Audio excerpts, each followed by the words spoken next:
حي على الفلاح.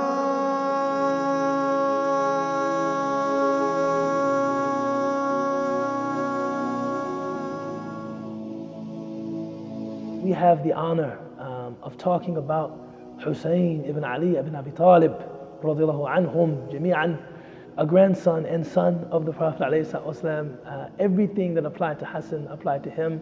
Of course, he was younger.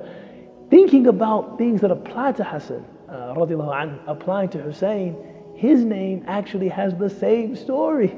You know, when Fatima az-Zahra radiallahu anha conceived a second time, and it was mentioned, you know, what are you going to name this son? Ali said again, Harb, war. And the Prophet ﷺ said, no, I think it would be better if you named him Hussein. And the Prophet ﷺ loved Hussein.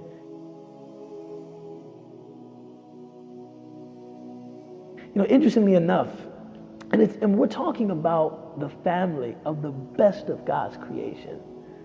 And they still experienced regular hardships, regular struggles.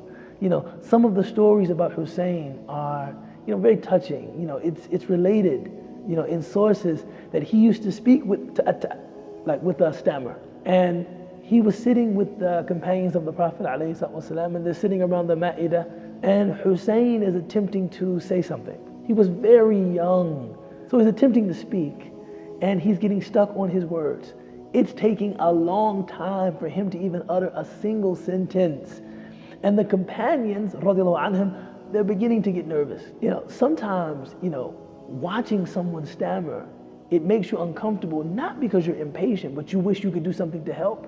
And sometimes you're tempted to like jump in and finish their sentence, right? So the Sahaba, radiallahu anhum, because of their great love for the Prophet ﷺ, they're like, should we jump in? Can we help? Can we, you know? And when they looked at the Prophet ﷺ, he was just looking at Hussein beaming, you know, like a proud grandfather, you know, a doting grandfather. Look at my boy. When some might assume that this was something where you might be embarrassed. Oh my God, you know, maybe, you know, people will think, what will they think, right? And you're talking about people who loved balagha.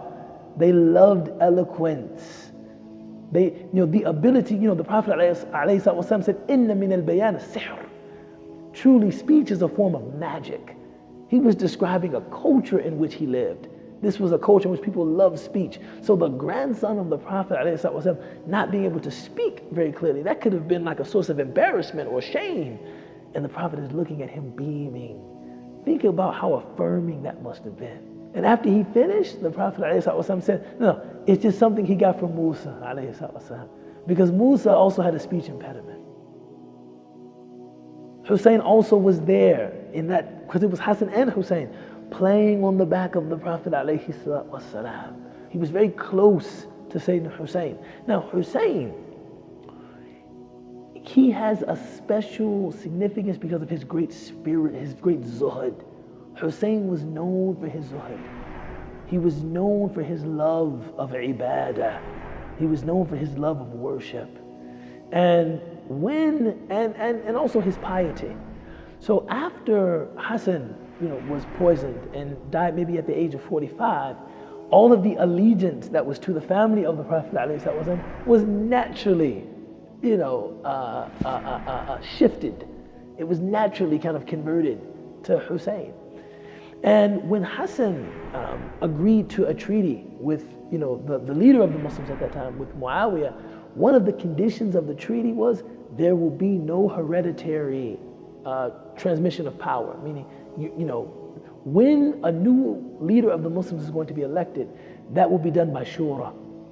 But for reasons that we think the best of, right? We use husn al-dhan. Muawiyah ended up selecting his son to be the leader of the Muslims. This was seen as the breaking of a treaty, and Hussein took issue not with that. He took issue with public standards of decency and tadayyun and religiosity not being respected by the ruling authority. And he began to speak, you know, very, very openly, you know, voicing his dissent, voicing his his dissatisfaction with what was taking place. And because he was voicing his dissent, word was sent from Damascus at that time. You need to enunciate, you need to pledge allegiance to the ruling authority of the Muslims so that people can hear you. You need to give bay'ah. And he refused to do so. And at that time, the people of Kufa, they were saying, we will support you, but come back to Kufa, with us, we will support you, and from there, we will try to make this right. And so the people of Kufa, they invited Hussein, right? But as he was heading back to Kufa, he was intercepted at Karbala. And this is, one of the most unfortunate and it's very difficult to talk about this. His party was intercepted at Karbala and surrounded and ambushed and attacked, and he was martyred. And I think it's important to talk about that, especially at a time like this, because Allah subhanahu wa ta'ala has never dishonored any of the members of the family of the Prophet ﷺ. And it's normal to think that if a person dies, of course we don't do janaiz for shuhada, right? That's just in our fiqh. But they're buried in what they fought in. Hussein, the son of the Prophet ﷺ, his grandson, but the Prophet ﷺ said in an authentic hadith, most children are attributed to their mother and father. These children are attributed to me. So when I say the son of the Prophet ﷺ, I use that term in conscience. The son of the Prophet Muhammad ﷺ didn't even receive a proper burial and had his body died and had his head carried somewhere. The thing that I think is interesting about, Sayyidina Hussein radiallahu anhu is that his opposition to the status quo and to the ruling authority was not because he himself wanted to grab or retain power, or he himself, desired leadership. It was just an expression of what the Prophet sallallahu alaihi wasallam said when he said, the best jihad is to speak a word of truth in the presence of corruption.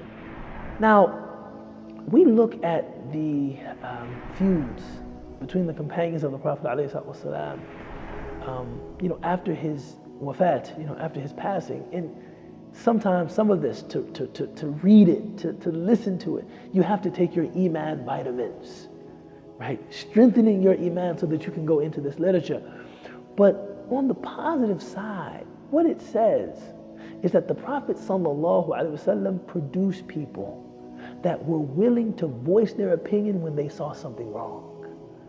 Even if they disagreed about it to the point of being violent, that the Prophet ﷺ produced people that were empowered.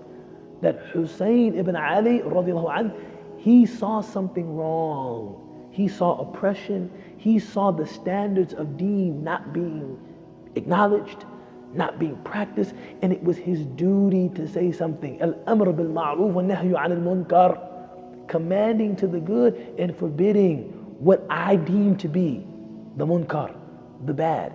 It was his responsibility to do so. And it's a great tragedy that things ended the way they did.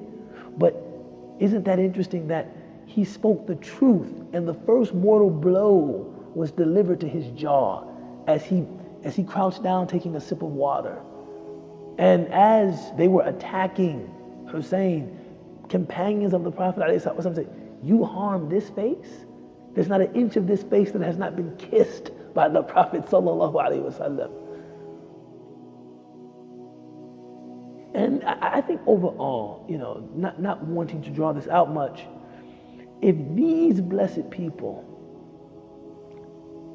had these kind of khawatim, these kind of endings, and sometimes the good that we're seeking, the good that we seek on the paths that we tread, we don't realize that good in this dunya. And even though we might look and say, oh my God, that's unfortunate, That is the means by which Allah Ta'ala takes those whom He loves into His mercy as martyrs, as shuhada.